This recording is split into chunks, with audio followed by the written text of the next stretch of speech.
Vamos lá. Rafinha ficou em casa cuidando das crianças. Porque assim, gente.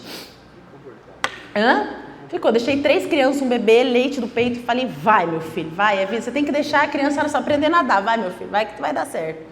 E ele tá lá com as crianças para eu estar aqui hoje com vocês. Eu tô muito feliz de estar aqui essa noite com vocês hoje. E a gente passou aí, para quem acompanha, né?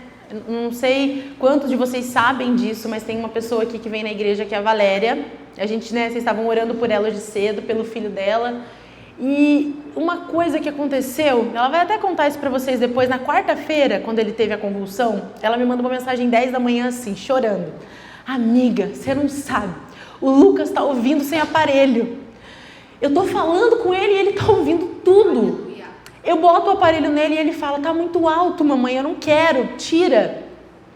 Isso foi 10 da manhã que ela me mandou e a gente celebrando, eu falando, gente, que Jesus, sabe?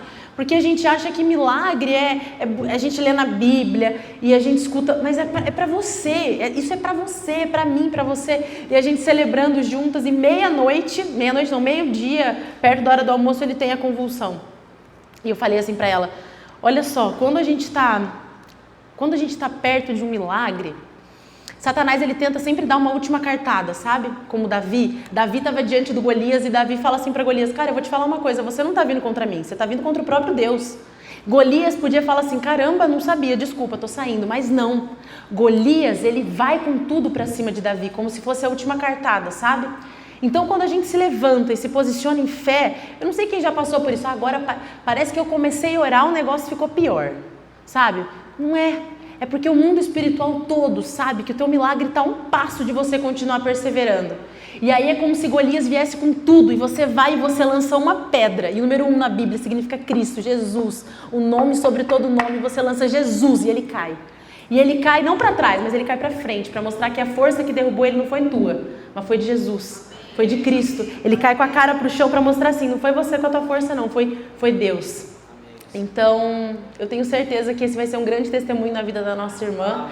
Ele, graças a Deus, está em casa, teve alta, não é meningite bacteriana, né? E a gente sabe que é espiritual, né?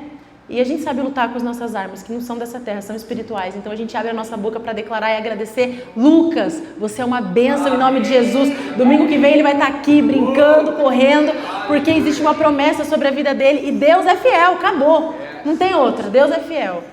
E é isso, a gente vai viver isso juntos como igreja, a gente vai celebrar isso juntos como igreja. E é isso, gente. Vamos lá então. A pregação de hoje é o seguinte: manual prático de como vencer o pecado. Como é que eu venço o pecado? Né? Como é que faz isso? Porque até a gente fala muito pouco sobre isso, né?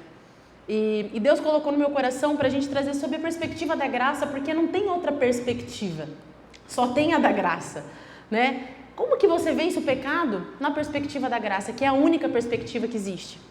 E aí eu coloquei ali, através da fé. Sim, gente, através da fé. Estamos falando sobre fé, eu sei o que estão falando nos bastidores, vocês não aguentam mais falar sobre fé, me contaram. Mentira, me falaram. Ai, gente, a gente não aguenta mais. Mas, gente, a fé vem pelo ouvir, confia, a fé vem pelo ouvir e ouvir a palavra de Cristo. Então a fé, a gente vence o pecado através da fé. E uma coisa interessante, tá bom, a gente vence o pecado através da fé. A primeira coisa que a gente tem que se perguntar, o que é pecado? O que é pecado? E na Bíblia, a gente tem uma diferença entre, a gente sempre fala isso aqui, sobre pecado e pecados, né?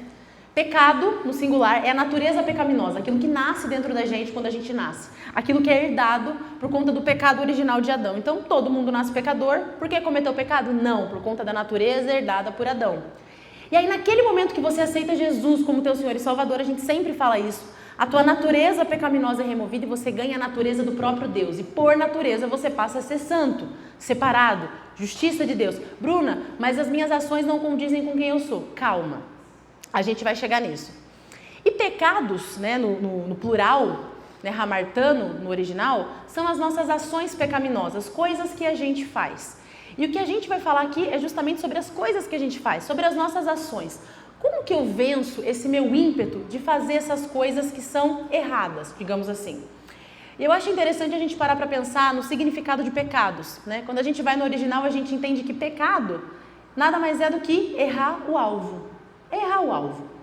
Qual o alvo? Né? Quando a gente fala assim, pecado é errar o alvo, qual que é a segunda pergunta que eu tenho que me fazer? Qual é o alvo? Se pecado é errar o alvo, eu preciso saber qual que é o alvo, para eu saber se eu estou acertando o alvo ou se eu estou errando o alvo. Dentre vários versículos que tem na Bíblia para falar para a gente sobre o alvo, existe esse em Hebreus 12:2 que eu resolvi trazer, porque a gente está falando justamente sobre fé. Olhando, e ali não ficou na versão que eu queria, mas enfim, tem umas versões que eu amo, que é olhando firmemente para Jesus. Paulo fala sobre o nosso alvo, mas aqui eu quis trazer esse versículo especificamente, olhando firmemente para Jesus. Qual é o alvo? O alvo é Jesus. Pecado é errar o alvo. Ou seja, o que é pecado como ação?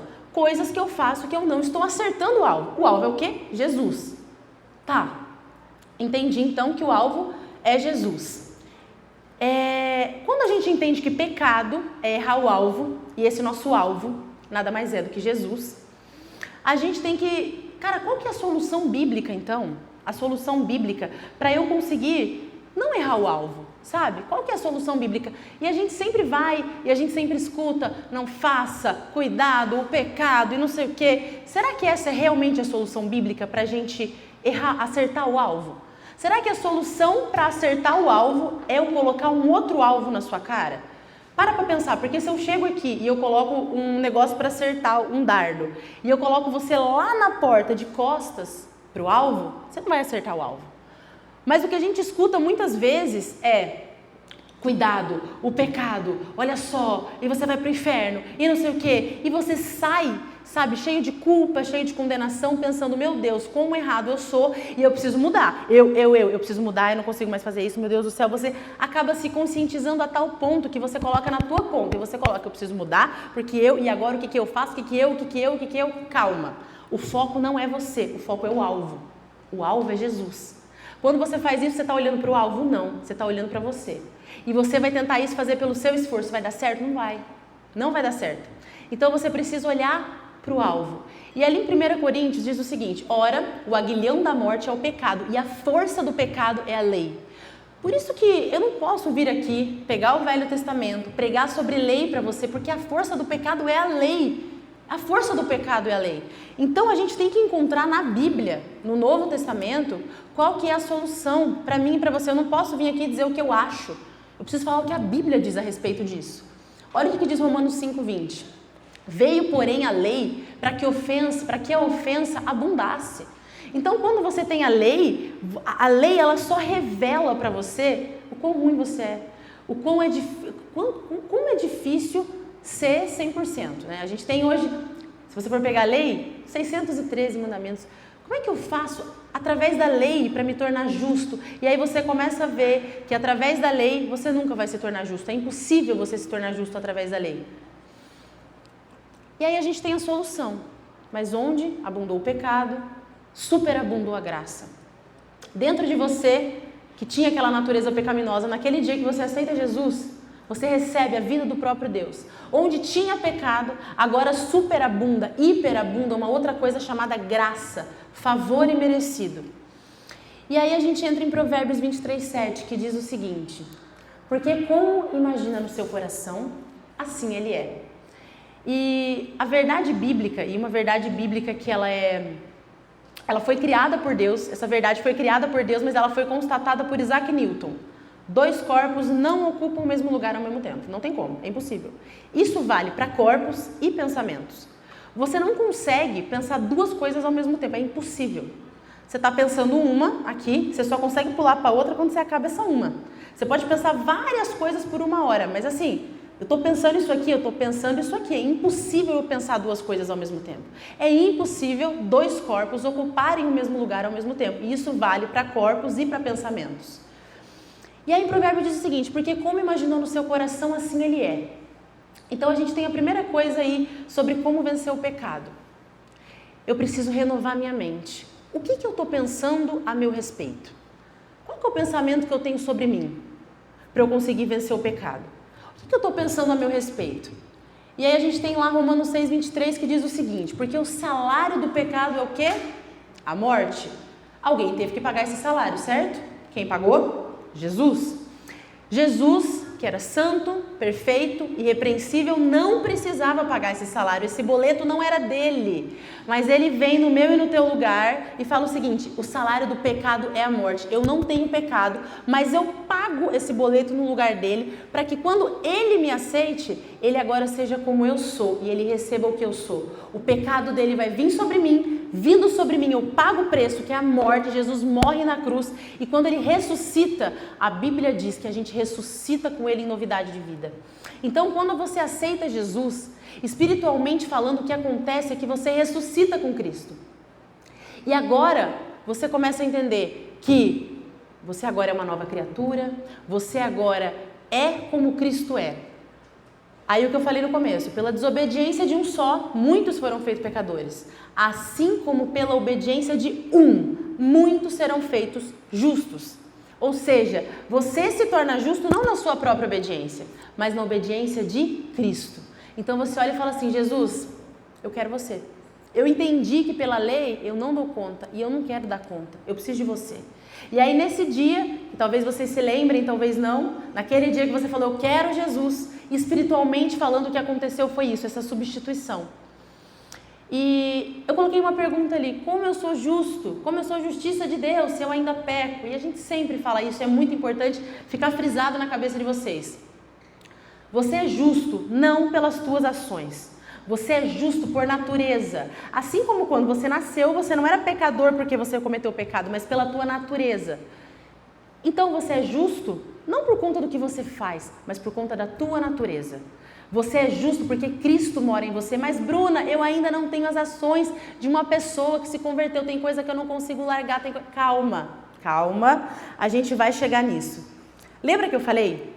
2 corpos não ocupam o mesmo lugar ao mesmo tempo, né? E Provérbios vem dizendo o quê? Assim como você pensa, você é. Então a gente precisa pensar o que Deus pensa a nosso respeito, para que a gente seja o que Deus sonhou para que a gente fosse. Ponto. E aí você tem que se perguntar: o que é que Deus diz sobre o pecado a meu respeito? O que Deus diz? Porque se não é olhar para a lei, se não é olhar para o Velho Testamento, o que eu tenho que fazer então para conseguir vencer o pecado? Para conseguir agora de fato acertar o alvo? Primeiro entendendo quem você é. E é muito interessante esse negócio de que como assim você pensa, você é. Aconteceu uma coisa muito interessante semana passada. Teve Beach Day, né? Rafael foi no Beach Day, eu fiquei sozinha com as crianças, pedi um panetone de R$300. Eu falei: eu não vou fazer isso, Senhor. Era um panetone fit, 0 glúten, 0 lactose. Eu falei: cara, 300 um panetone, faço essa loucura, pai? Faço, Senhor. O Senhor está falando sim, ok, pedi. Escutei claro em meu coração: peça, minha filha, te darei mais do que imaginou o Senhor, peça. Pedi o panetone, chegou o panetone, tipo de tarde, assim, uma caixa linda. Eu falei: meu Deus, não vou abrir, coisa mais linda a caixa do panetone. Aí o Rafa foi pro beach tênis, fiquei com as crianças, liguei pra minha mãe, falei: mãe, comprei um panetone de 300, cara. Olha, fit, 0 glúten, 0 lactose, negócio top, não sei o que. Ela assim: faz um vídeo abrindo o panetone. Falei: vou fazer um vídeo. Botei a câmera, eu não vou mostrar o vídeo porque eu tava amamentando, então não dá foi uma coisa meio, né? Aí, enfim, botei o vídeo lá, deixei o Pedro ali, falei: caramba, a gente comprei mãe, vou abrir o panetone. Abri o panetone. Quando eu olho o panetone, faltando uma fatia, cara. Eu fiquei chocada, eu falei: não acredito, tá faltando uma fatia, mexeram no panetone. Eu mandei no iFood na hora, o produto veio violado, gente. Pelo amor de Deus, não sei o que, eu não acredito que o produto veio faltando certinho, a fatia cortada, bonita. Eu falei: deve ser o mostruário. Me mandaram o mostruário, né? Aí eu fiquei, nossa, reclamei. Daí eles: não, a gente tá te mandando outro. Eu falei: não quero, porque eu já tinha experimentado e visto que era ruim. Daí eu falei: eu não quero outro. Eu não quero outro. Eu não sei, não é, exatamente. Daí eu falei assim: não é bom. Eu falei: eu não vai, não, moço, não quero, agora eu quero meu dinheiro de volta e tal. Mas cortei o panetone e falei: vou comer. Mandei pra minha mãe, falei: isso me impedirá de comer? Não. Minha mãe me liga: você é louca, você não vê TV, isso aí pode estar envenenado, você não sabe quem mexeu, as pessoas são maldosas e o motoboy pode ter mexido, você não conhece a coisa, você não vê TV, você é alienado. Acabou comigo, acabou, porque pode estar envenenado, não sei o que. Fica comigo na linha até o Rafa chegar para eu saber se você tá bem. Meu Deus, pode passar pro leite, você vai amamentar o Pedro. Eu falei: pelo amor de Deus, tchau. Eu fingi como se ela não tivesse me abalado, né? Eu falei, ai mãe, pelo amor de Deus, para. Desliguei e comecei a sentir o braço dormente. Eu falei, cara... Eu falei, meu Deus, estava envenenado. Deus, eu tô sozinha com os meus filhos. Senhor, não deixa passar pro leite do Pedro. Eu comecei a ficar meio zonza. Eu falei, gente, tô zonza, Deus. Mas não vou ligar pra minha mãe, não vou dar o braço a torcer. Minha mãe me ligando de vídeo. Eu atendi e falei, ai mãe, nada a ver, tô ótima. Para. Ela, não, eu vou ligar pro Rafa, ele vai voltar pra casa. Eu falei, para, não, tá tudo bem. Desligar e falava, meu Deus. Aí eu mexia a mão, falava, caramba, amorteceu minha mão, meu Deus, me ajuda, Senhor, tô sozinha com as crianças, espero o Rafa chegar. O Rafa chegou, eu falei, cara, você não sabe, o panetone veio violado, eu liguei no iFood, comi, tô com medo de estar envenenado. Ele assim, cara, fui eu que comi o panetone. Eu assim, cara, fui eu que comi. Eu falei, cara, você abriu e você fez o laço igual o da loja. Ele abriu e ele fez um laço perfeito. Eu falei, eu não acredito. Ele fechou. Perfeito. Eu falei, você comeu. Eles me devolveram dinheiro, agora eu vou ter que ir atrás e falar, meu marido comeu. Ela abriu, ai, só descobri agora que meu marido... Que vergonha. Gente, eu senti o braço adormecer, gente. Eu senti formigar meu corpo. Porque assim como a gente pensa, a gente é, cara. Vocês não têm noção do poder que a mente tem sobre a nossa vida. Por isso que a Bíblia fala, renova a tua mente para que você experimente a boa, agradável vontade de Deus. Por que eu não estou experimentando a boa, agradável vontade de Deus na minha vida? Porque você não está renovando a tua mente. A gente não renova a nossa mente. Não tem como você escutar Jesus falar se tu fica 3 horas vendo o story do Instagram, minha gente. Aí você quer orar e achar que Jesus vai falar, não vai. Você está alimentando tua carne, mas agora eu quero uma resposta de Deus. Deus, então, fico com esse menino ou não fico? Faço ou não faço? Namoro ou não namoro? Assino ou não assino? Que emprego eu tenho? Porque eu quero uma resposta imediata de Deus. Deus é a minha cartomante particular, entende? E aí eu vou e falo, vou abrir a Bíblia, hein, Senhor? Aí você abre a Bíblia, sei lá, em 2 Reis e está escrito uma coisa que você fala, não, Senhor, o senhor não está falando direito, eu vou abrir novamente, Senhor, eu vou te dar uma chance, Pai. E você trata a Bíblia como se fosse um grande cartomante. Você vai lá e abre e vê, e você não alimenta o teu espírito. Você não renova a tua mente, mas você quer a boa, perfeita e agradável vontade de Deus. Mas você não quer renovar a tua mente. Você não quer renovar a tua mente, está muito confortável do jeito que está. Você está lá assistindo o teu filme, é uma delícia, gente, não estou falando para você não fazer isso. Mas se a gente passa só tempo fazendo isso, como é que tu vai escutar o Espírito Santo? É impossível, não tem como. Você tem que fazer uma escolha na tua vida para isso. Você tem que renovar a tua mente. E ali eu coloquei uma coisa muito interessante sobre salvação, que eu já escutei alguns jovens falando, eu sei que é uma dúvida. E a gente está falando sobre a gente se tornar justo, sobre a gente aceitar o sacrifício de Jesus para que a gente se torne verdadeiramente justo. E uma vez eu escutei uma jovem falando isso, é muito injusto, ou muita prepotência, eu dizer que alguém não vai ser salvo porque a pessoa não aceitou Jesus. Que religiãozinha tua, hein? Falar que não sou salvo porque eu não aceitei Jesus. Caramba, eu conheço tanta gente legal. Você está querendo dizer que aquela minha amiga maravilhosa, gente boa, menina do bem, sabe? Respeita os pais. Aí se ela não aceitar Jesus, ela vai pro inferno? Ah, me poupe, né? É muita prepotência, é muita injustiça você me dizer isso. E eu queria convidar você a olhar por um outro prisma.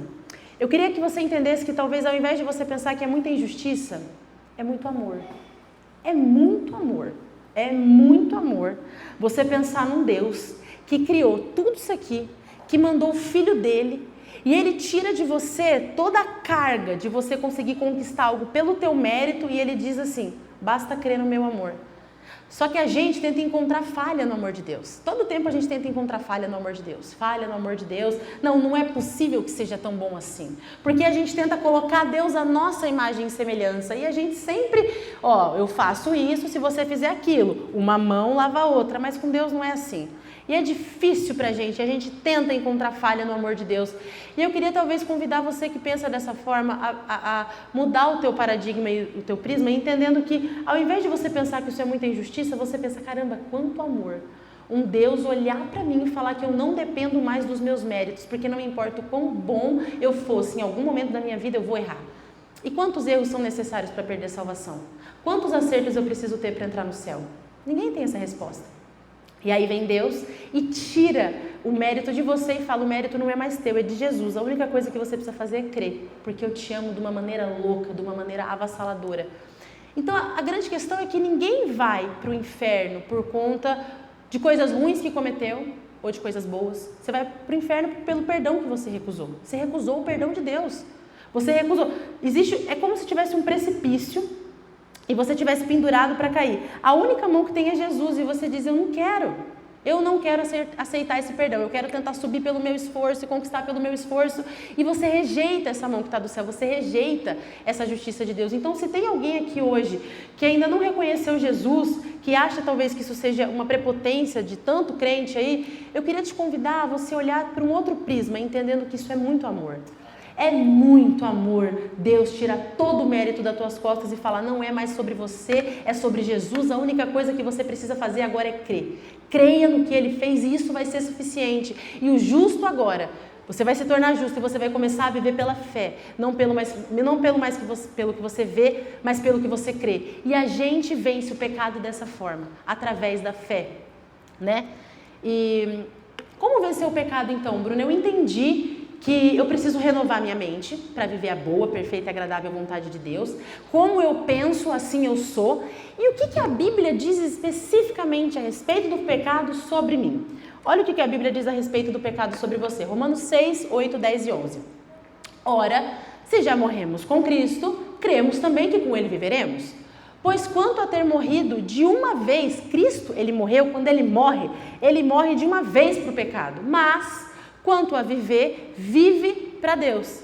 Assim também vocês se considerem, ali eu coloquei, no original, que significa logizomai. Assim você se considera, logizomai, certamente morto para o pecado, mas vivos para Deus em Cristo Jesus. Então, qual que é a solução que a Bíblia me traz? Provérbios diz, assim como você pensa, você é. O que eu tenho que pensar sobre mim a respeito do pecado para vencer aquilo que é tão difícil hoje e que eu não consigo vencer? Eu tenho que pensar o que a Bíblia diz que eu sou, que eu estou morto para o pecado. É simples. 2 corpos não ocupam o mesmo lugar ao mesmo tempo. Qual é o pensamento que tem que ter na minha mente a respeito de mim mesma, sobre as minhas ações pecaminosas? Que eu estou morto. Eu estou morto. Como? Eu morri de uma vez. Quando eu aceito Jesus, eu estou morto para o pecado. Mas, Bruna, não me sinto morto para o pecado. Te falo, quando eu vejo, eu já fiz. Eu tenho um ímpeto de fofocar que é mais forte do que eu. Sabe? Eu tenho um ímpeto de, às vezes, gritar, de desonrar, que é mais forte do que eu. É mais forte do que eu não sei e de repente eu faço. Você está querendo me dizer que eu estou morto para o pecado, mas eu não me sinto morto para o pecado. Então nós vamos voltar no começo da série. A fé a gente vive pelo que crê, não pelo que vê. A gente precisa entender que a gente está pautado numa verdade absoluta que é a palavra de Deus e não o que você sente. O que você sente é enganoso. Eu não sei quem tem filho aqui, mas quem tem filho vai saber o que eu estou falando. Você escuta o bebê chorando. E você vai até o berço e o bebê está dormindo. Mas você escutou ele chorando, não escutou? Escutou. Mas ele tá? Não. Qual é o fato? Que ele está dormindo. Mas o que teu sentimento te falou? Ele está chorando, corre lá. Você pode confiar no teu sentimento? Não. Eu não sei quem já passou muito tempo na esteira. Quando você desce da esteira, a sensação que você tem é que você está meio na esteira ainda.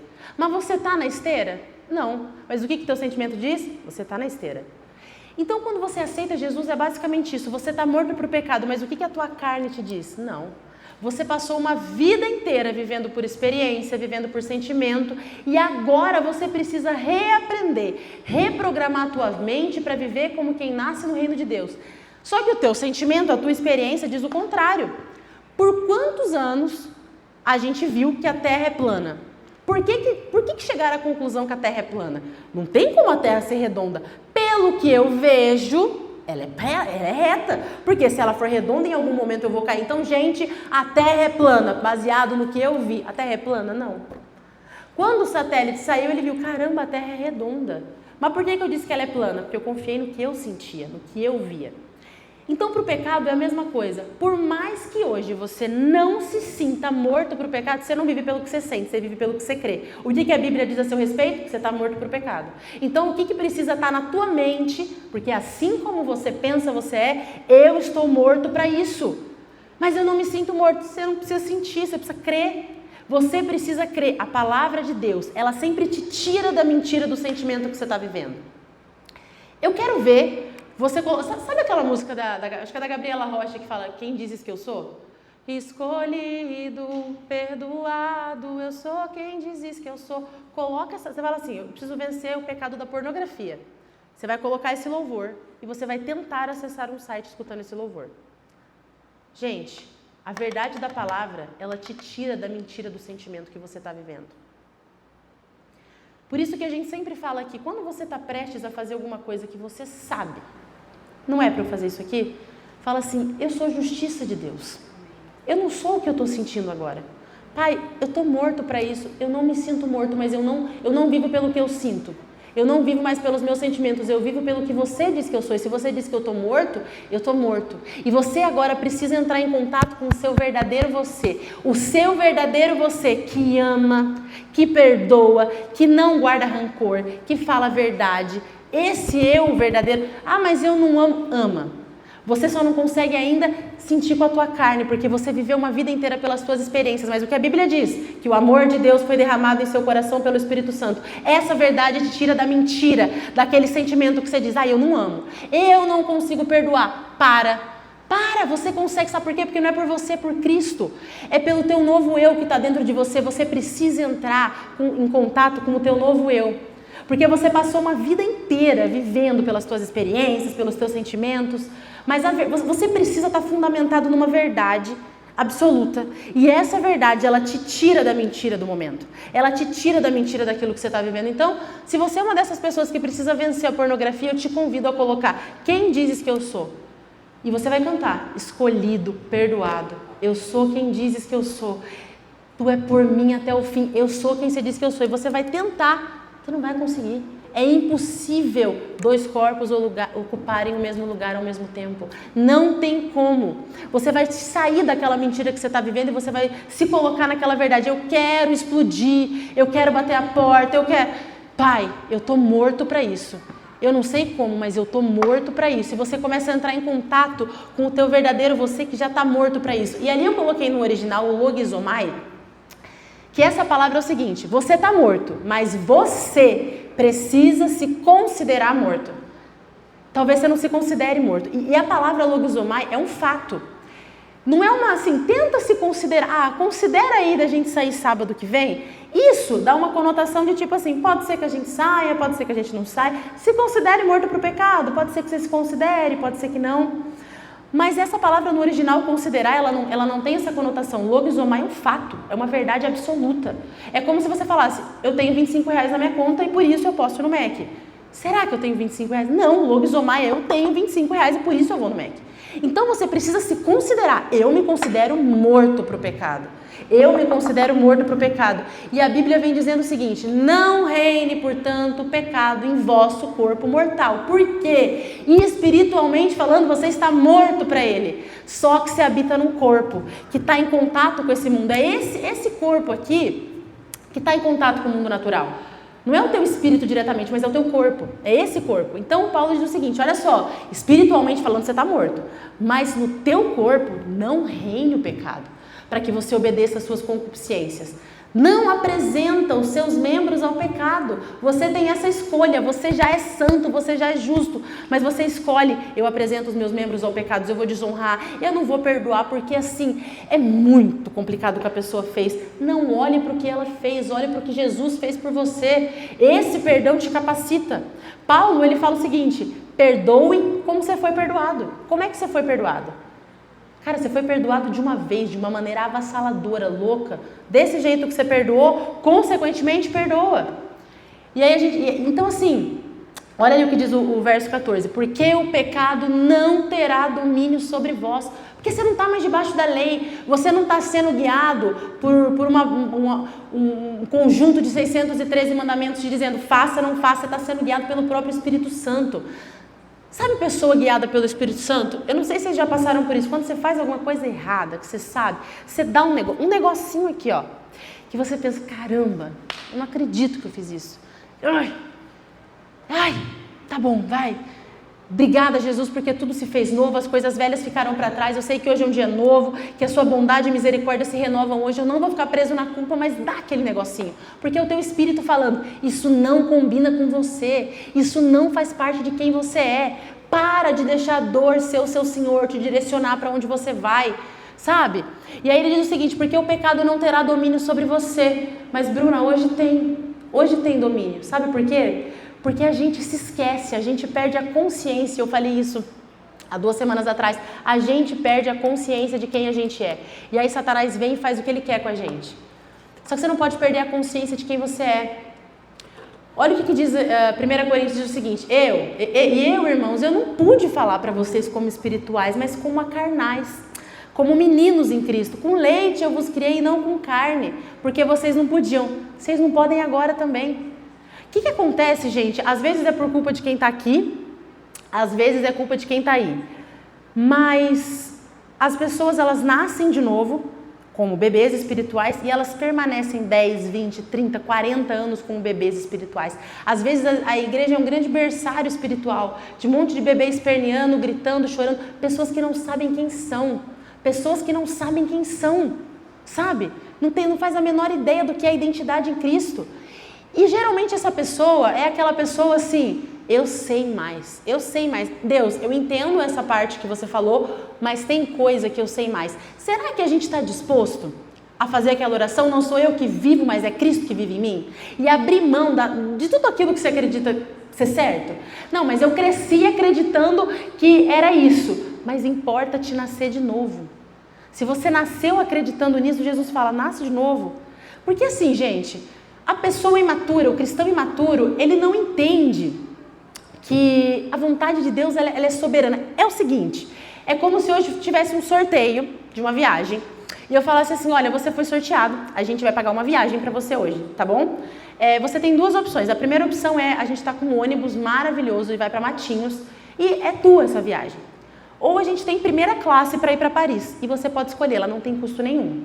Você prefere, escolhendo, eu tô aqui na minha vontade, eu vou escolher, eu quero ir para Matinhos de busão. Não menosprezando Matinhos, mas você tem essa escolha. Tipo assim, eu tô entre Paris e Matinhos. Cara, se você ganhou, eu ganhei. Eu ganhei, você pode escolher, você quer busão, Matinhos ou você quer primeira classe Paris? Sabe o que o crente carnal faz? Eu quero de busão para Matinhos. Eu sei, a minha vontade, eu sei o que fazer. Eu não preciso consultar Deus, sabe? Nessa área aqui da minha vida tá bom demais. Eu tô até com medo de consultar Deus. Vai que não é vontade de Deus, essa vontade tá boa. E você acha que você sabe mais que Deus. Deus está te convidando aí de primeira classe para Paris. Fala assim, renova. Qual que é o pré-requisito para eu viver essa boa, perfeita, gente? Existe uma vontade perfeita, existe uma vida onde eu vou viver a vontade boa, agradável, perfeita de Deus e eu falo: eu não quero. Quem faz isso? Um bebezinho. Eu não quero.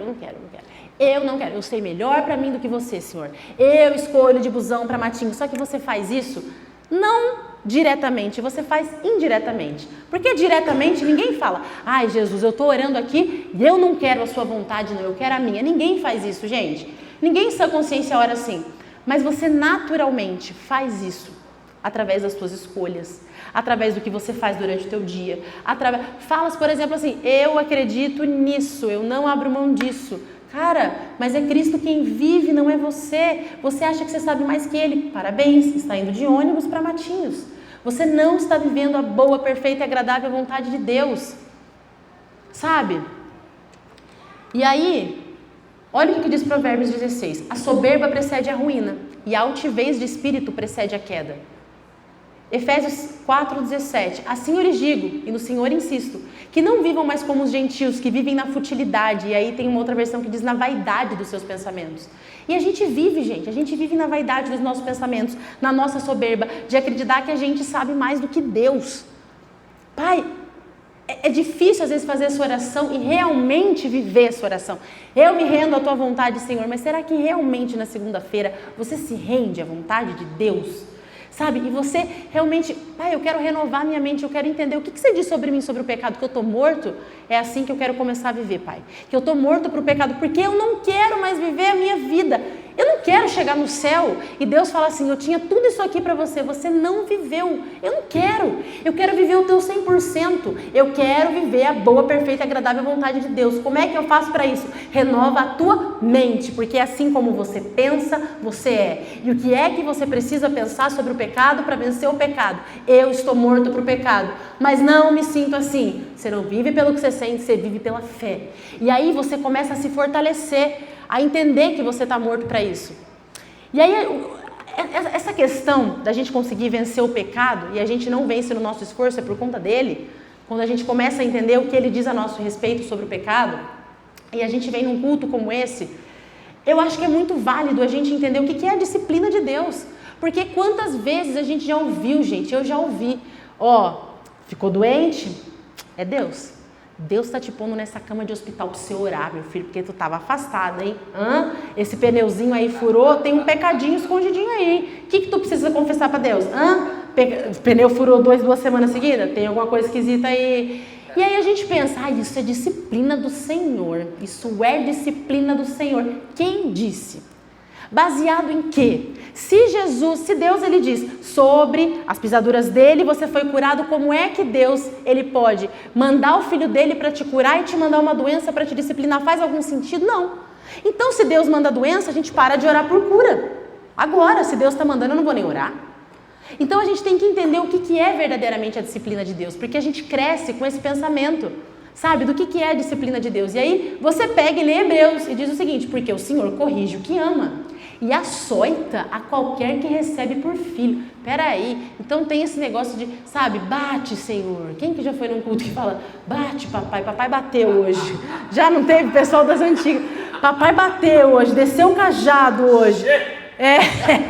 Pastor desceu o cajado, gente, desceu o cajado, bateu nas ovelhas. Pra que é que serve o cajado? É pra bater em ovelha, é pra bater no lobo, gente. Só que a gente acha, e aí vem, porque você tá errado, porque não tem quem, então você tá errado. O que é a disciplina de Deus? Mas Bruna tá dizendo ali que é açoita. Sabe o que essa palavra no original é mastigou? Que vem de maçô, que significa molda. Ele molda você. Porque o Senhor corrige quem? Quem que ele está corrigindo? O que ele ama. Sinta-se amado por Deus quando Ele te traz num culto como esse e Ele começa a te disciplinar dizendo, você está morto para o pecado, você não é mais você quem vive, é Cristo que vive em você. Ele te capacita para fazer aquilo que Ele pediu para que você fizesse, não é na tua força. Ele te capacita para amar, para perdoar, para vencer isso que você está pensando agora que você acha que você não consegue vencer, para vencer o teu jeito de ser impetuoso, que acha que sabe mais que todo mundo, que desonra o teu pai, desonra a tua mãe. Ele não ia te pedir uma coisa se você não fosse capaz de fazer, porque não é você, é Jesus, e é Jesus em você, e Ele sabe do poder de Jesus em você. E aí ele diz o seguinte, na verdade, toda correção não parece de gozo, né? Senão de tristeza, mas depois ela produz um fruto pacífico de justiça nos exercitados por ela. Gente, quando você está fazendo dieta, é legal? Você gosta de pedir uma saladinha, em vez de pedir uma picanha? Eu quero pedir, você uma saladinha? Não, vamos falar a verdade aqui, 99% da população brasileira a resposta é não, né, gente? Só que depois que você bota aquela calça bacana e fecha, bacana, aí você se anima. Não, agora eu vou pra academia. Por quê? No momento que você está fazendo não é legal, mas depois que a calça fecha, no momento que você está passando um mês estudando, sem sair, é um saco. Mas depois que você passa na prova, que você recebe teu diploma, caramba, valeu a pena. A disciplina de Deus é a mesma coisa. Você vem aqui e não é gostoso você escutar perdoe, porque a pessoa não merece. Mas quando você perdoa, gente, você fica cada vez mais parecido com Jesus. Você começa a ser transformado e quando você perdoa, você fala assim, gente, que delícia. Tira um peso das tuas costas. Você para de fazer com que a dor seja o teu Senhor, sabe? Quando você chega aqui, você escuta assim, olha só, o rancor não pode direcionar a tua vida, a dor não pode ser o teu Senhor, não, mas o que a pessoa fez por mim, abra mão disso para você viver a boa, perfeita e agradável vontade de Deus. Talvez você não esteja vivendo ela porque você não abre mão de você, mas você tem que falar menos de mim e mais de você, Jesus, pelo amor de Deus. Isso aqui é a disciplina de Deus. Como é que Deus disciplina? Te trazendo aqui e dizendo o seguinte, eu te amo. Porque Ele só disciplina o que Ele ama. E Ele te ama a tal ponto de não deixar você do jeito que você está, de falar, eu preciso te transformar. Gente, ninguém corrige o filho dos outros. Você vê o filho dos outros fazendo um negócio, você já você dá aquela olhada, mas você segura. Você não vai e corrige o filho do outro. Mas o teu filho você corrige. Você fala, não, filha, não tem condição de você continuar tendo essa atitude. Pelo amor de Deus, ninguém vai querer ficar perto de você sendo desse jeito. E você corrige, porque você ama. Então a correção ela é um ato de amor. E a correção não é te deixar no leito de hospital. A correção é te trazer aqui e falar, não é você quem vive, é Cristo que vive em você. Então Ele vai te capacitar para você fazer aquilo que hoje você não consegue, porque realmente você não consegue na tua força, mas na força dEle. Quando você começa a entender, eu estou morto para o pecado, eu não quero mais viver pelo sentimento. Ah, mas eu não sinto, mas você está morto e acabou. Essa é a verdade bíblica a teu respeito. Provérbios 23, não evite disciplinar a criança. Se você a castigar com vara, ela não morrerá. Castigue-a, você mesmo, com vara. E aí a gente fala, ah, tá vendo? A Bíblia fala para bater. Pode bater que a Bíblia está provando a gente bater. Peraí, o que é a vara? Você tem que se perguntar. O que é a vara? Para que serve a vara? A vara não bate na ovelha. O pastor, ele pega a vara, a ovelha está indo para cá. Ele fala assim, opa, vem para cá. Aí não, aí tem um buraco. E ele te traz para cá. A vara, ela serve para te direcionar. Você está indo para um precipício, ele fala, não, aí tem um precipício, volta. Não cai aí não. A vara, ela serve para separar o pelo da ovelha, para ver se tem carrapato, doença, um bicho, para dizer, olha, aqui tem que ter tratamento. Você sabe do que é feita a vara? A vara é feita de madeira. Você sabe do que é feita a cruz? Madeira. Você sabe qual que é a vara? Para mim e para você, a nossa vara de disciplina é aquela cruz. Aquela cruz, ela significa tá consumado. O meu amor, o meu perdão, tá tudo consumado. E agora, baseado nisso, essa vara, esse amor, ele vai te direcionar. Ele vai falar, não vai por aí não, vem pra cá. E aí, e como que isso acontece? Quando você renova a tua mente na palavra, entendendo qual que é a tua vontade para mim, Jesus? A tua vontade é que eu perdoe? Então eu perdoo, eu não quero, mas eu perdoo em nome de Jesus. E a vara vai fazendo assim com você, isso, vem pra cá. Faz isso aqui. Olha o que diz o Salmo 23. Ainda que eu andasse pelo vale da sombra da morte, eu não temeria mal algum, porque tu estás comigo, a tua vara e o teu cajado me consolam. Vara é uma coisa boa. Vara é uma coisa boa. Você tem que amar. Gente, a vara, ela simboliza o amor de Deus com a tua vida. E a gente tem essa ideia errada que a disciplina de Deus é doença, é problema, é castigo. Não é. É Ele te trazendo um culto de domingo e falar justamente isso para você. No momento que você está ouvindo, cara, como que eu vou botar um louvor e acessar um site pornô? É Ele falando, eu estou vendo quem você é. Isso que você faz não condiz com quem você é. Esse marido que você está sendo não condiz com o casamento que eu planejei para você. Esse cara frio, arrogante, esse filho que grita, esse filho que expõe a mãe, que expõe o pai, não é o que eu planejei para você. Ai, mas a minha mãe merece que eu escute, que ela escutar isso, porque ela fez, porque o meu pai fez. Não sou eu quem vivo, mas é Cristo que vive em mim. E aí você começa a renovar a tua mente, o cajado de Deus, a vara de Deus vai fazendo assim. E você de repente está experimentando a boa e agradável, perfeita vontade de Deus, porque você escolheu ser amado. Isso é a verdadeira disciplina de Deus. Quanto à antiga maneira de viver, vocês foram ensinados a se despir do velho homem. Você já não é mais esse homem por dentro. Por fora você é. Só que você escolhe tirar essa capa. Eu quero deixar isso para trás. Eu não aguento mais, eu quero deixar isso para trás. Eu quero viver em novidade de vida. Olha só, eu sou ensinada a me despir desse velho homem. Deus, Ele já fez a parte dele, você já nasceu de novo, você já é justo, você precisa escolher se ver como Deus te vê. Todo dia de manhã falar, eu tiro fora esse homem, eu boto uma roupa aqui, ó, nova, eu quero andar em novidade de vida. Esse velho homem que se corrompe por desejos enganosos, vocês precisam ser renovados no modo de pensar, porque assim como você pensa, você é. A revestir-se do novo homem, criado para a semelhança de Deus, você precisa escolher ser por fora quem você já é por dentro. Só que você só vai ser por fora quem você já é por dentro se você souber quem você é por dentro, senão você não vai saber. Mateus 11:28, vinde a mim, você que está cansado, oprimido, eu vou te aliviar. Toma sobre mim o meu jugo, toma sobre você o meu jugo. Sabe o que é jugo? Vocês já ouviram falar sobre isso? Aquele negócio de madeira, 2 boizinhos, um aqui e outro aqui. Tu bota um boi velho e tu bota um boi novo, porque o boi novo não sabe o caminho, o boi velho sabe. O boi velho, ele guia o boi novo, ele vai, vem pra cá, meu filho, vai pra aí não, vem pra cá. Isso é o jugo, é um boi velho com o boi novo. Gente, nosso boi é Jesus. Ele tá falando, vem pra cá. Não, vem pra cá, perdoa, ama, vem, isso não combina com você é justiça de Deus, você precisa se ver como eu te vejo, ei, vem pra cá. E aí você começa a renovar a tua mente, pensar a seu respeito o que Deus diz e de fato começa a experimentar a boa, perfeita e agradável vontade de Deus. Porque todos os que são guiados pelo Espírito de Deus, esses são filhos de Deus. No original, filhos, teknon, filhos maduros.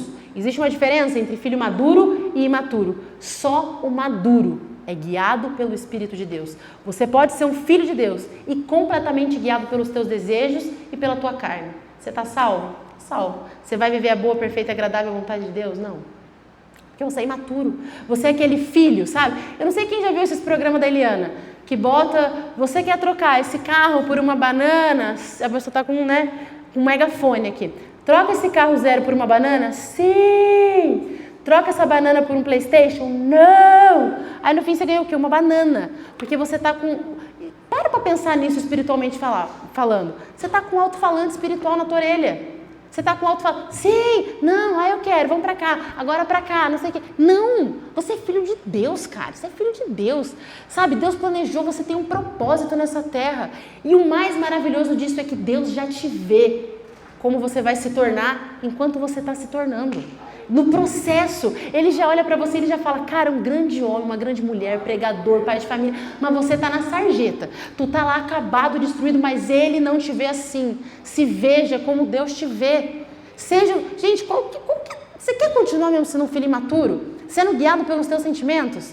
Eu quero ser guiado. Eu acho que eu sei mais do que todo mundo, eu vou sim bater o pé e vou tratar mal. Não. Sabe, você tem que ser guiado pelo Espírito Santo de Deus, porque você é um filho maduro. E por fim, olha que interessante o que está escrito em Tiago. Sujeitai-vos, pois, a Deus. Resisti ao diabo e ele fugirá de vós. O que para vocês é resistir ao diabo? Alguém quer falar? O que é resistir? Eu estou resistindo ao diabo. O que é resistir ao diabo? Para você, o que é resistir? Eu resisto ao diabo quando... Obrigada, gente, calma. Eu vou dar chance para todo mundo falar. Não precisa... Alguém sabe?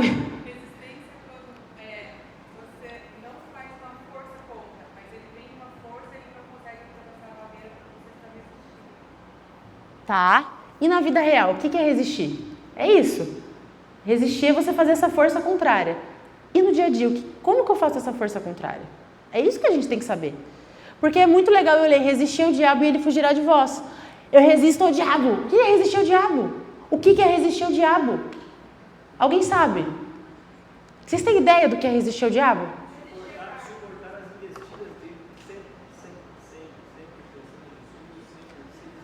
Esse é o caminho. Mas na vida real, estou aqui, eu preciso resistir ao diabo. Através disso, pensando em Jesus. Mas como? Sabe quando alguém vem e faz uma fofoca e você sabe tudo sobre aquilo e você quer falar? Você vai falar assim para a tua carne. Eu não vou te alimentar. Eu vou alimentar o meu espírito e eu vou ficar quieta. Você resistiu ao diabo e ele vai fugir de você. Sabe quando... está uma brigueiro na tua casa e você sabe, fala assim, eu sei o que eu vou falar porque você fez isso, porque ela fez, ela está errada, e eu sei o que falar, do jeito que falar, e você vai escolher não falar. Você está alimentando o teu espírito e não a tua carne, porque a gente alimenta a nossa carne o tempo inteiro sem perceber. A gente acha, e faz parte, resistir ao diabo, está na palavra, a gente estudando, a gente lendo, louvando, mas no dia a dia, como que eu de fato resisto? Porque a gente passa despercebido nessa resistência, sabe? Toda vez que alguma coisa diz para você não perdoar e você perdoa, você está resistindo ao diabo. Diabo, eu vou perdoar. Mas não merece. Não interessa que não merece. Eu vou perdoar. Estou resistindo a você. Eu estou acertando o alvo que é Jesus. Eu estou acertando o alvo que é Jesus. Gente, eu queria que vocês fizessem uma pergunta todos os dias da vida de vocês. É muito simples para você saber se você está errando o alvo.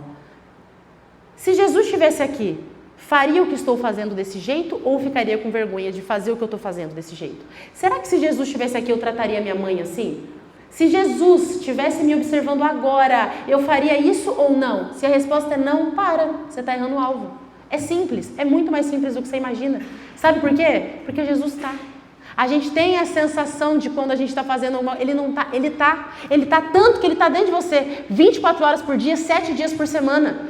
Então, se a pergunta for, se Jesus estivesse aqui, eu faria o que eu estou fazendo desse jeito? Se a resposta for não, você está errando o alvo. Para e fala assim, eu vou resistir ao diabo. Eu vou resistir ao diabo. Eu vou resistir, eu não vou dar esse gostinho para ele. Eu não vou quebrar o pau com meu marido, eu não vou, cara, eu vou fazer um jantar para ele. Eu vou fazer, mas ele não merece, mas graça é favor imerecido. Ele não merece, mas eu faço mesmo assim. E aí você matou a tua carne um pouquinho naquele dia. E você alimentou quem? O teu espírito. E de repente, quando você viu, o teu espírito ele está mais forte. E começa a ficar mais fácil você andar no espírito e você resistir ao diabo. Isso é resistir ao diabo. Você tem que resistir a essas coisas que estão ao teu redor, sabe? Filemão. A gente falou disso aqui na semana que eu preguei, e é muito interessante essa carta de Filemão. Gente, tem um capítulo, mas leia. Filemão é um cara que tinha um escravo chamado Onésimo. Esse Onésimo, muito rapidamente, ele foge, encontra Paulo na prisão, se converte, aceita Jesus e Paulo fala, volta meu filho, volta.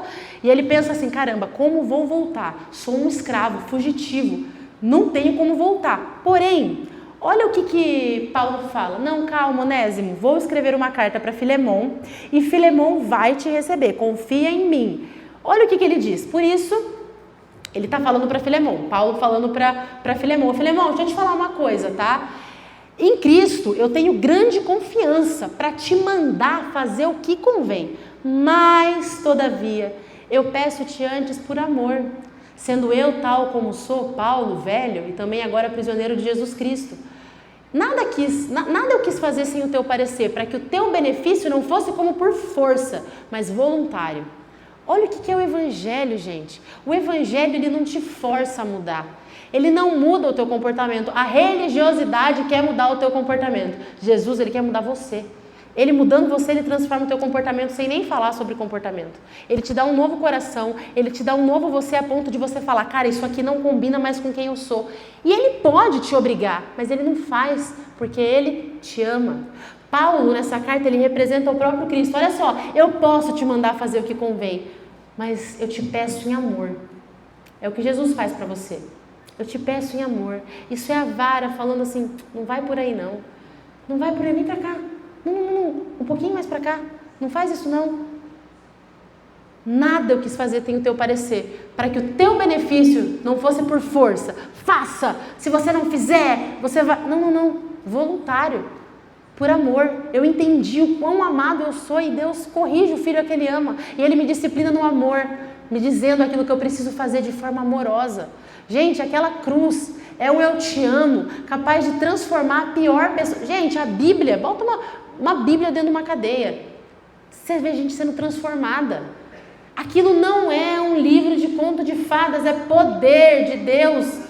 É poder, gente. Tem gente que fala, mas é impossível. Quem disse? Mas essa pessoa não tem jeito. Para quem? Se for impossível, eu rasgo a Bíblia e paro de fazer o que eu estou fazendo. Eu não estou aqui de brincadeira. Vocês não deviam estar aqui de brincadeira. É poder.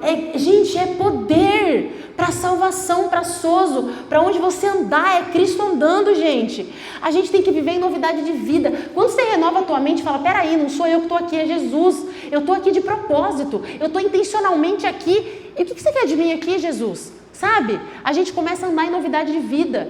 E aí ele escreve assim, ele finaliza a carta, eu escrevi confiando na tua obediência, sabendo que você vai fazer mais do que eu digo. Sabe? É isso, gente. A obediência na graça, ela não é algo que você faz para merecer. Você já tem. É naturalmente. A obediência é um fruto. É um fruto. Gente, a obediência é um fruto quando eu entendo quem eu sou. Peraí, eu sou Cristo. Eu sou a justiça de Deus. Eu estou aqui para mudar o ambiente que eu vivo através do meu comportamento, através da minha fala. Então você começa a ser proposital e você começa a manifestar o Cristo que existe dentro de você. E você começa a ver o teu casamento mudar. Não porque você olhou para ele e falou, você precisa fazer isso, mas porque você mudou. Você agora está mais mansa, pacífica. E ele fala, caramba, o que aconteceu aqui? E o versículo final dessa carta diz o seguinte: a graça do nosso Senhor Jesus Cristo seja com o vosso espírito. Eu amo que Paulo, ele começa essa carta assim, porque você, Filemão, é um cara top, você é um cara de fé. E eu acho que Filemão, quando lê isso, até ele pensa, gente, eu sou tudo isso. É o que Jesus faz com você, você é um cara de fé, você é Cristo nessa terra. Para de se ver pela perspectiva de baixo. Cara, você é Jesus, assim como ele é, você é. E aí ele faz isso na carta de Filemão o tempo inteiro. E no final, ele termina o seguinte: a graça do nosso Senhor Jesus Cristo seja com o vosso espírito. Gente, é a graça, é o favor imerecido de Deus sobre a tua vida que te capacita para ser quem você é, que te capacita para você obedecer, que te capacita para você viver o que Deus planejou para você. Sabe, escolha a primeira classe. Pai, eu quero a tua vontade para a minha vida, boa, perfeita e agradável, eu não abro mão. E tem pessoas aqui que são reféns de comportamentos, de pensamentos, de sentimentos, de dores que dirigem a tua vida. E esse culto de hoje foi feito para você deixar isso de uma vez para trás e abandonar certas coisas para você viver a boa, perfeita e agradável vontade de Deus de uma vez por todas. E eu vou pedir para a banda subir. A gente vai orar sobre vocês, porque, gente, a gente cantou aqui. Cadeias se quebram no nome de Jesus. Eu não sei qual é a tua cadeia. Eu não sei o que tem acabado com o teu coração. Eu não sei, mas o que eu preciso te dizer é que a palavra de Deus, ela te tira da mentira que você está vivendo. A palavra de Deus, ela te tira do sentimento enganoso que você está vivendo. Ela te coloca de novo na realidade. E aí, a terra não é plana, a terra é redonda. Não vive pelo que você sente. Existe uma verdade absoluta sobre você. E a verdade absoluta sobre você, sobre o pecado que você está tentando vencer, que você está morto para ele. Diga isso para a tua carne. Eu estou morto para isso. Eu estou morta para isso. Eu não vivo mais pelo que eu vejo, o que eu sinto. Eu vivo pelo que você diz, Jesus. Em tudo. Resista ao diabo e ele fugirá de vós. Aqui, não. Na minha casa, não. Tudo está dizendo para ter confusão, mas a gente vai sentar nessa mesa agora, a gente vai se olhar no olho e a gente vai orar juntos. Acabou, é oração. Oração. Ninguém vai falar mais nada um do outro, jogar nada na cara um do outro. E você vai começar a ver o poder de Deus. É poder, não é brincadeira, não é um livro bonito. É algo que transforma. É algo que tem o poder de mudar a tua situação. É para tudo. Às vezes a gente deixa Deus numa caixa. A caixa da cura impossível. A caixa da prosperidade financeira quando eu abrir um negócio. Não. Deus é o Deus do dia a dia, é o Deus da rotina. É o Deus do abrir o olho e falar: eu não levanto dessa cama sem você. Me dirige. O que você quer de mim hoje, Jesus? Vocês vão começar a viver coisas extraordinárias, gente. A gente não pode abrir mão de viver o extraordinário, de andar em novidade de vida. Por que a gente não anda? Porque a gente não renovou a mente. O que é renovar a mente? Provérbios 23:7. Assim como você pensa, você é. O que você tem pensado a seu respeito? Assim como você pensa, você é. E a gente vai começar a cantar e eu vou ministrar sobre a tua vida. Eu quero que você venha aqui. Se você precisa de uma oração, se você se sente hoje fraco, eu não consigo lidar com isso, eu me sinto dominado pelo pecado. Eu não quero saber o que está te dominando, mas eu quero saber aquele que tem o poder de te livrar do domínio desse pecado, e é sobre ele que a gente vai falar. E é ele que tem o poder de quebrar essa cadeia para transformar a tua vida e a tua realidade. Então, se a banda quiser começar, vocês podem cantar, e quem quiser uma oração, eu quero que vocês venham aqui na frente.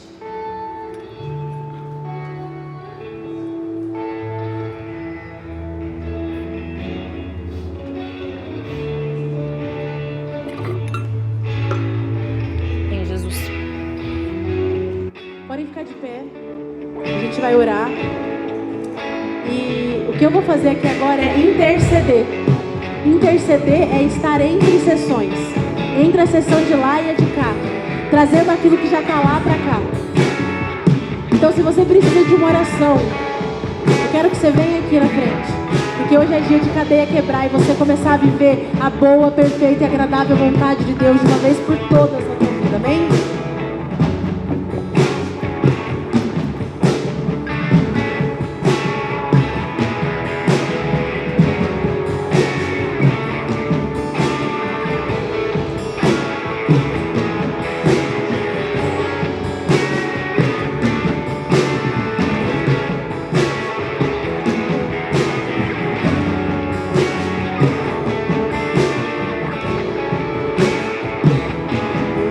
Yeah.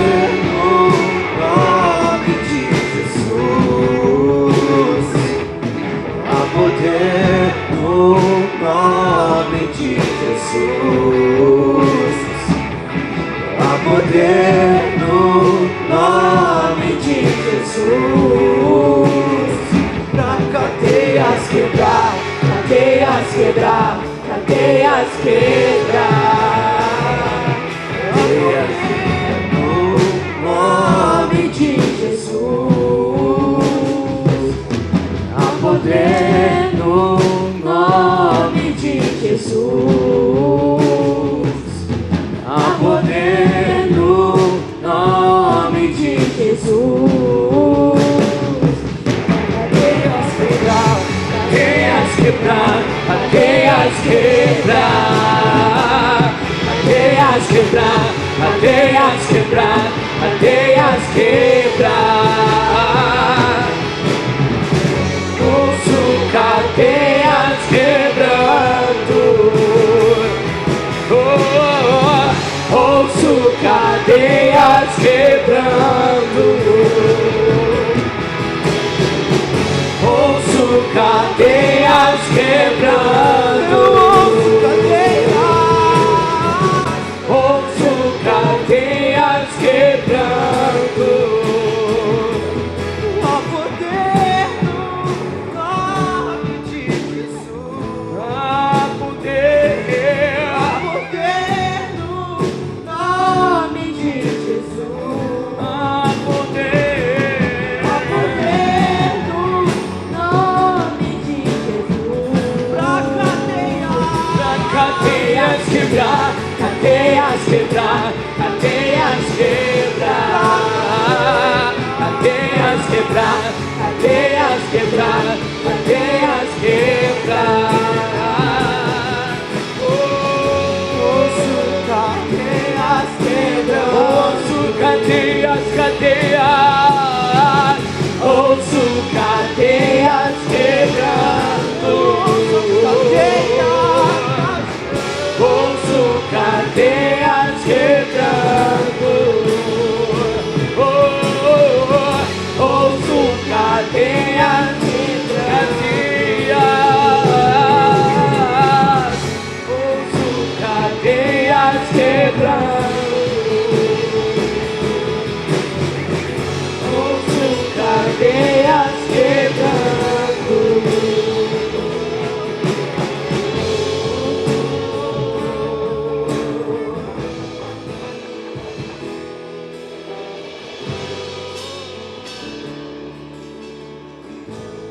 Pai, eu quero declarar sobre a vida dos teus filhos, Jesus, o teu novo de Deus, Pai. Ninguém veio aqui à toa, Jesus. Teu Espírito Santo está aqui. Aquele Espírito que ressuscitou Jesus dos mortos é o mesmo Espírito Santo que está aqui operando milagres. Você é o mesmo ontem, hoje e vai ser eternamente. E hoje é a oportunidade que os céus criaram para te dizer: você está livre. Aleluia. Você está livre. Você está livre do mal que te aprisionou. Você está livre do sentimento que te dominou. Você está livre da dor que te conduziu até hoje. Você está livre. Toma de mim o meu jugo, que é suave, é leve. É isso que eu tenho para você essa noite. Quando você sair pela porta dessa igreja, você vai sair no jugo de Jesus te conduzindo. E você vai sair livre, sabendo que você está morto para isso que te aprisiona. A palavra de Deus, ela tem esse poder de transformar.